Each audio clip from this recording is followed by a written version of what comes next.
Okay, let's address a common fear.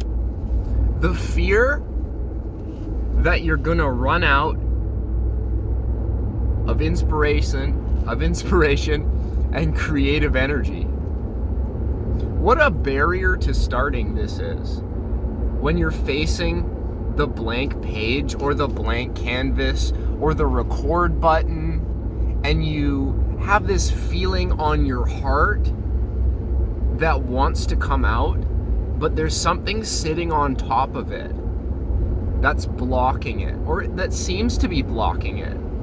And it's the perception that if that creativity or that creative expression, and however it wants to form, if it comes out, that somebody is going to have something to say about it, or you're going to have something to say about it, or that it matters to somebody else in a way that would cause you to feel feelings of rejection or abandonment or a betrayal. So if I do something to get away from that feeling and what it feels like to let that creative energy come through, then I'm abandoning myself and I'm betraying myself before anyone else gets the chance.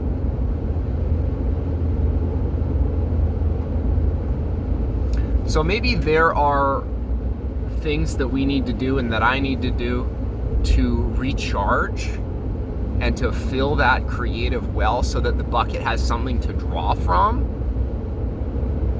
But ultimately, if you're in the process of knowing what those things are and knowing what aspects of life are medicinal to you in certain situations, then there is no excuse. You see, I changed the folder where I have all my social media to say no scrolling, only posting, because I can easily look at the lives of other people and distract myself with what they're doing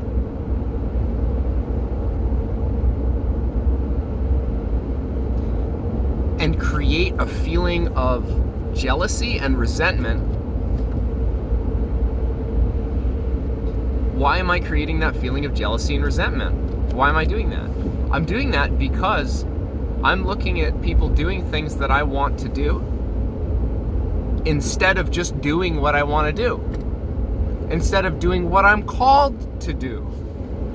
It's like the phone's ringing and I am making louder sounds to drown out the noise of the phone ringing, because maybe I've done that for a long time, and we've been taught to do that for a long time, that when the ringer of destiny calls, it seems very quiet in comparison to all of the crap and static that we feed ourselves into our system to overstimulate us, to distract ourselves from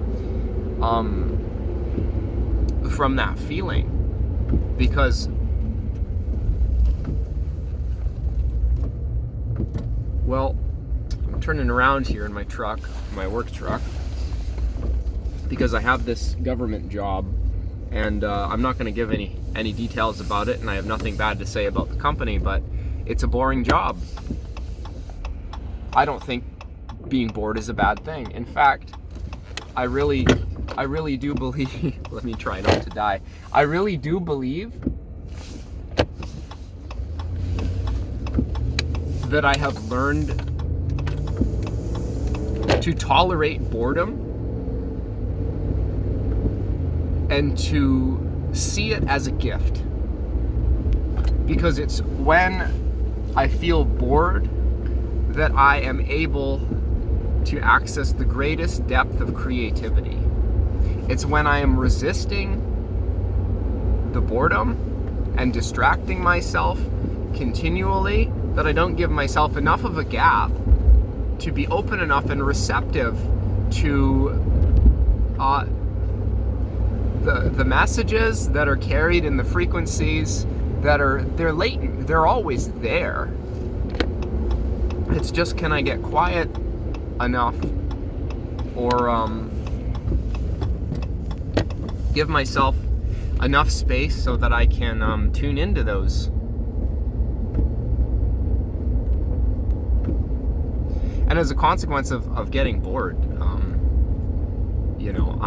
I'm gonna look for things to do, not to. I mean, if I can pivot away from looking for something to distract myself from the boredom, and feel feel into what's there. Can I open to the boredom? Can I open to the closedness? Can I open to the numbness? Can I open maybe to the sadness, to the anger, to everything that comes up, that I have been habituated to a state of walking away, running away, pushing down from? Like, what's there?